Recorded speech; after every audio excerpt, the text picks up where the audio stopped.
So sometimes we don't want to just use algebra tiles to solve large numbers, to solve equations involving large numbers because it's a lot of drawing.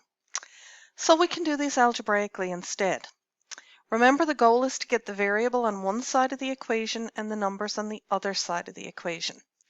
Example 2a says 4x plus 7 equals 21 minus 3x. I'm going to try and get the letters on the left-hand side and the numbers on the right-hand side. So the inverse of subtracting 3x is adding 3x, and I have to do that to both sides of the equation if I'm going to keep my equation balanced. That makes a zero pair and cancels out, so I get 7x plus 7 equals 21. Now I want to get the numbers on the right-hand side, so the inverse of adding 7 is subtracting 7. Again, that makes a zero pair. I get 7x equals 14. The inverse of multiplying by 7 is dividing by 7. And again, whatever we do to one side of the equation, we have to do to the other. The 7 over 7 cancels, and x is equal to 2.